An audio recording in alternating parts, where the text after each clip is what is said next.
Welcome back to Chronicle. As holiday shopping picks up, so do online scams. Experts say cyber criminals know this is the time of year when people are distracted and they're taking advantage.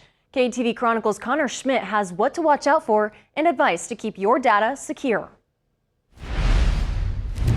You see the scams, phishing emails saying, well, we couldn't deliver your package, click on this link. These messages often look legitimate, but they're built to trick you into giving up usernames, passwords, and banking info. Attackers also recycle the same scams each year because they work. Typically, those are trying to, what we call credential harvesting, get credentials, username, passwords, or other type of information they can use. And it's not just package delivery scams. Experts say criminals target the most vulnerable. A lot of times these attackers will target the elderly.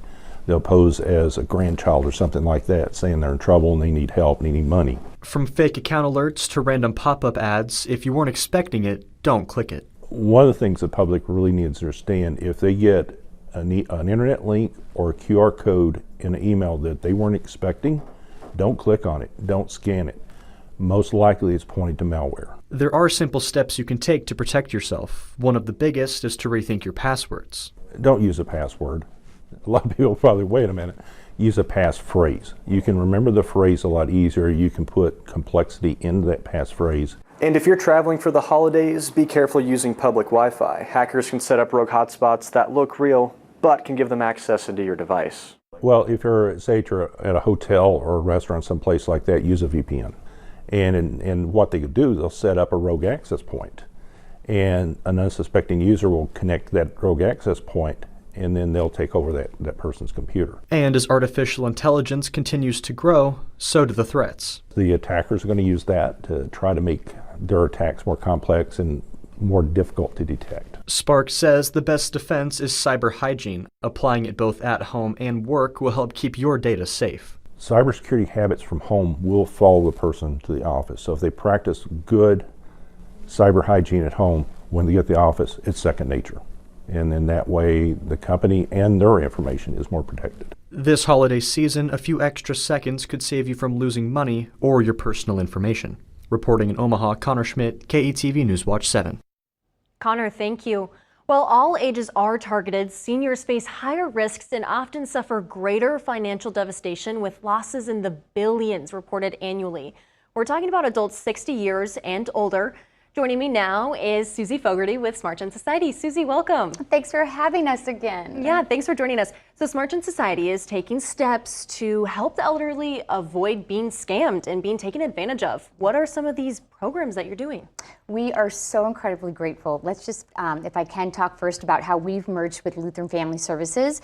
And one of the real needs that they found that we really didn't have the ability to get into these types of areas was dealing with the elderly and educating them on how to be safe online. So we've had a great team working with us that have reached out to retirement communities, elderly homes, assisted living, and we're going in for free and educating these people on what they can do to keep safe online. Oh, that's awesome. Some of the things we hear are that accumulated wealth, the increased trust, and loneliness, all of those are used against these people who are just looking for maybe a friend or they don't necessarily understand what's happening. What are some of these factors that new tech confusion and cognitive shifts are having on seniors?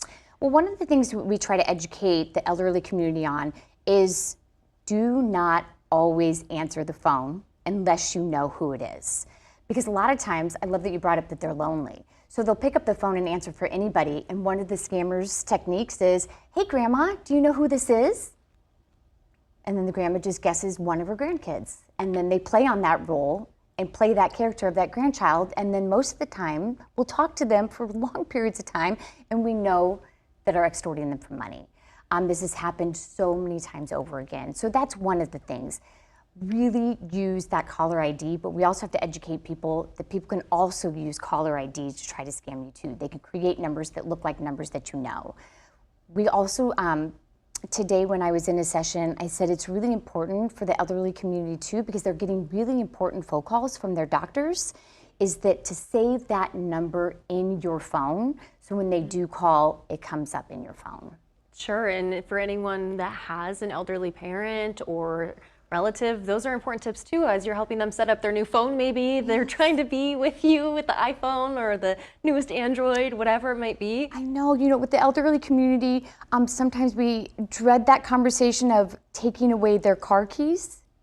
I think we have to think really seriously about really making sure that our elderly people with any kind of cognitive disability or memory issues, we have to be really mindful that we're giving them a very powerful device where they can be used and scammed in all sorts of ways. Sure, and we talked about loneliness already, but scammers love to exploit things like fear or greed as well. How are you seeing that play out, and how can someone spot a fake? Yeah. A lot of times if they call and it's very threatening or incredibly urgent, they will act like they are government agencies such as Medicare. They will act like they're the IRS. They will act like they are things that the elderly population uses. That's a really scary thing. But if they are demanding something, saying that they are on a timeline, those should be red flags that this is probably a scam. Okay, and we mentioned billions are reported stolen from this population of 60 plus years old. Of that, how many of these people are actually able to get their money back? Oh, there's not a lot of consumer protections online. That's why we're telling, and I love that in your first segment, Josh was saying, really be mindful of the fact of not to use Venmo apps, personal apps such as Cash Pay or gift cards. Really use a credit card that adds more security. If anybody's asking for those types of things that you have to pay in Venmo or Apple cards, that's a good indicator that that's a scam. Sure, and you kind of spoke on this already, but people love to take care of their family or their friends. What are some ways that people can help protect their elderly? Mm-hmm. Well, I think a lot of times we want our elderly to have the up-to-date and newest gadgets so we can communicate with them. But I think that we have to think about how we can go in and help them set up these devices so that they are safe. Make sure that their computers have the antivirus. Make sure that if your loved ones who are elderly are on social media, that their accounts are set to private. Make sure that they're not saving their credit cards online. All of those really simple things to help them set up their accounts, because a lot of them don't know that you have to do that. It's not built in.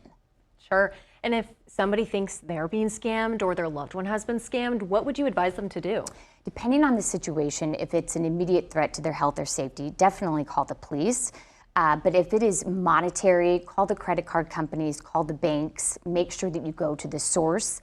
And try to gather as much information as you can from the scammer who potentially is scamming them.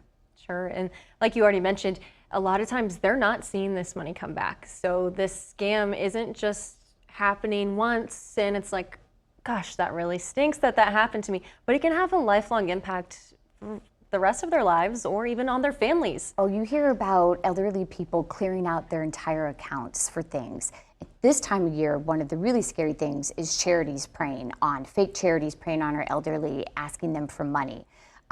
They will use certain times of the year. They are very tactical and well trained on even the time of year when to go after people.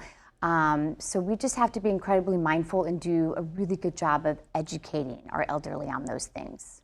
Sure. If somebody sees this and they're like, we understand all of this, but they're finding it just a little bit difficult to get maybe their family or their friends to understand as well, what are some of the tips you would point them towards? Sure.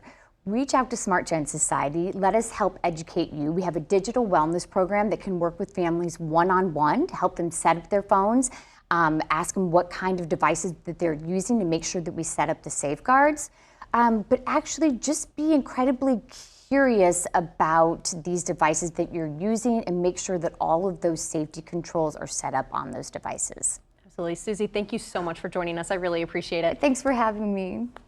With the holidays and winter weather approaching, OPPD says scammers may call home and business owners and threaten to shut off their power. We would never call customers unsolicited in that way and then demand payment. So that's a huge red flag. So if that should happen to customers, we urge them to hang up, and if they have any questions about their account at all, they should call us directly. If you get a call like that, always call OPPD to check if it's real. If you're in Omaha, you can call at 402-536-4131. Outside of Omaha, call 1-877-536-4131.